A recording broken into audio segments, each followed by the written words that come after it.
আপনি কি কখনো ভেবেছেন পৃথিবীর সবচেয়ে ক্ষমতাধর মানুষগুলো ড্রয়িং রুমের আড়ালে কি বিভীষিকা লুকিয়ে থাকতে পারে? আমরা যাদের আদর্শ মানি, যাদের দেওয়া তত্ত্বে পৃথিবী চলে, তাদের ডাইনিং টেবিলে যদি পরিবেশন করা হয় কোনো জ্যান্ত শিশুর মাংস, আপনি হয়তো ভাবছেন এটি কোনো হরর মুভির গল্প। কিন্তু না, সভ্যতার চকচকে প্রলেপের নিচে থাকা এক পশ্চাত্তিক সত্যের নাম এপস্টেইন ফাইলস।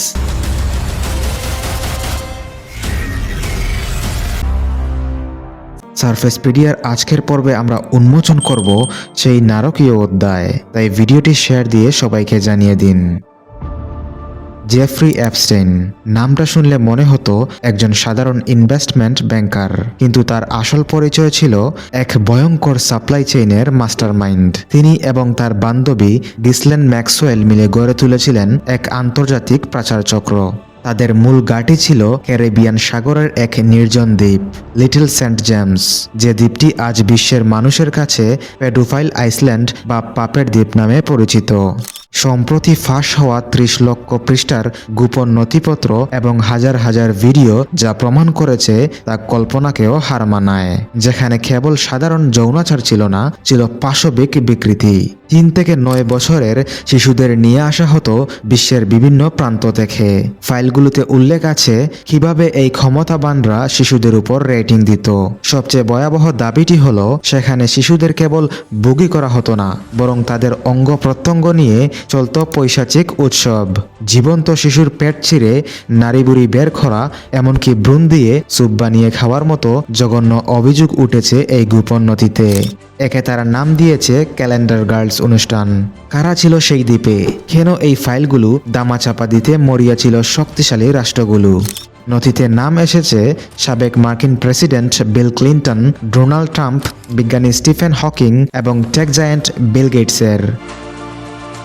বিল গেটসের স্ত্রী মেলিন্ডা গেটসের ডিভোর্সের অন্যতম কারণ হিসাবেও এই এপস্টেইন কানেকশনকে দায়ী করা হয়। এমনকি ভারতের প্রধানমন্ত্রী নরেন্দ্র মোদী থেকে শুরু করে জোহরান মামদানির মায়ের নামও এই বিশাল নেটওয়ার্কের কোনো না কোনো প্রান্তে জড়িয়ে আছে। বাংলাদেশের প্রেক্ষাপটে বিএনপি নেতা আব্দুল আউয়াল মিন্টুর অনুদান এবং ডক্টর ইউনূসের সাথে এপস্টেইন চক্রের ঘনিষ্ঠ ম্যাট গ্রেনিংয়ের সম্পর্কের তথ্য এই ফাইলকে আরও বিতর্ক করে তুলেছে। ২০০৯ সালে গ্যাব্রিলিও রিখো যখন প্রথম এই নরমাংস ভক্ষণের কথা চিৎকার দিয়ে বলেছিলেন, তখন তাকে উন্মাদ সাজিয়ে গুম করে দেওয়া হয়। সাংবাদিক ব্রাউন যখন সত্যের খুব কাছাকাছি পৌঁছেছিলেন, তখন তাকে কারাগারে পাঠানো হয় এবং ২০১৯ সালে জেলেই তার রহস্যময় মৃত্যু ঘটে। এপস্টেইন নিজেও জেলের ভেতরে আত্মহত্যা করেছেন বলে দাবি করা হয়, কিন্তু বিশ্ববাসী জানে এই মুখগুলো বন্ধ করা হয়েছিল বড় বড় রাঘব বোয়ালদের বাঁচানোর জন্য। এই পশ্চিমারাই আমাদের শেখায় নারীর মর্যাদা, শিশুর সুরক্ষা আর মানবাধিকার, অথচ তাদের ওই উচ্চবিত্ত সমাজে শিশুদের শরীর নিয়ে চলে কাবাবের উৎসব। আজ যদি কোনো মুসলিম দেশ বা কোনো ধর্মীয় নেতার নাম আসতো, তবে হয়তো আকাশ বাতাস এক করে নিষেধাজ্ঞা জারি করা হতো।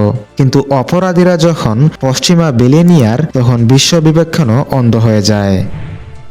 এপস্টেইন ফাইলস কেবল একটি নথিপত্র নয়, এটি আমাদের বর্তমান গুণে ধরা সিস্টেমের একটি এক্স-রে রিপোর্ট। সারফেসপিডিয়ার দর্শকদের কাছে প্রশ্ন, আপনি কি মনে করেন এই প্রভাবশালী অপরাধীরা কখনো শাস্তির মুখোমুখি হবে, নাকি ক্ষমতার জোরে এই রক্তমাখা সত্যগুলো আবারও দামাচাপা পড়ে যাবে? আপনার মতামত কমেন্টে জানান। সত্যের গভীরে যেতে আমাদের চ্যানেলটি সাবস্ক্রাইব করে পাশে থাকুন। ধন্যবাদ।